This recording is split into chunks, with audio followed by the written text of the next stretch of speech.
Star news Marathi, नवे पाऊल नवी दिशा।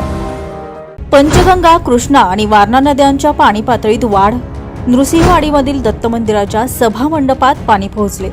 दक्षिणद्वार सोहळा कधी पार पडणार याकडे भाविकांचं लक्ष। डॉक्टर सुधीर देशमुख आणि डॉक्टर सौ पूजा देशमुख यांचे देशमुख हॉस्पिटल आळसंद सुसज्ज व सर्व सोयीयुक्त हॉस्पिटल, ECG आणि मॉनिटरची सोय, खात्रीशीर उपचार व इलाज, रुग्णांसाठी ॲडमिट होण्याची सोय।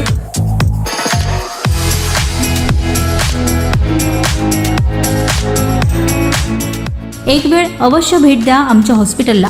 आमचा पत्ता देशमुख हॉस्पिटल आळसंद, तालुका खानापूर, जिल्हा सांगली। प्रवेश सुरू 2026-27। Doctor DY Patil public school विटा CBSE। नर्सरी, LKG, UKG, पहिली ते 10वी, रोबोटिक्स, प्रत्येक क्लासमध्ये smart board, school ERP app, abacus, आधुनिक प्रशस्त science lab, science Olympiad, NTSC, MTSC, NSSC scholarship परीक्षा तयारी। 8वी पासून IIT, JEE, नीट फाउंडेशन कोर्स बॅच सुरू। 50,000 स्क्वेअर फूटचं भव्य मैदान, amusement park, taekwondo, yoga, skating, धनुर्विद्या, संगीत, गिटार, डान्स। संपर्क करा। पंचगंगा, कृष्णा आणि वारणा नदीच्या पाणी पातळीत झपाट्याने वाढ झाल्यामुळे नृसिंहवाडीमधील दत्त मंदिराच्या सभा मंडपापर्यंत पाणी गेले। नद्यांच्या पाणी पातळीत अशीच वाढ होत राहिली तर दत्त मंदिराच्या मुख्य गाभाऱ्यात पाणी जाऊन पहिला दक्षिणद्वार सोहळा पार पडणार आहे। मंदिराच्या गाभाऱ्यात पाणी पोहोचल्यानंतर दत्त महाराजांची उत्सव मूर्ती आणि पादुका या गाभाऱ्यातून हलवत सुरक्षित स्थळी नेल्या जातात। नद्यांच्या पाणी पातळीत वाढ होत असल्याने दत्त देवस्थान देखील अलर्ट झाले असून मंदिराजवळील नदीकाठी असणारे साहित्य सुरक्षित ठिकाणी हलवण्यात आलं आहे। जर पंचगंगा आणि कृष्णा नद्यांच्या पाणी पातळीत आणखी वाढ झाल्यास मंदिर देखील पाण्याखाली जाण्याची शक्यता आहे। सांगलीवरून स्टार न्यूज मराठीचा रिपोर्ट।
आपल्या परिसरातील लेटेस्ट बातम्या पाहण्यासाठी स्टार न्यूज मराठी यूट्यूब चॅनलला आत्ताच सबस्क्राईब करा.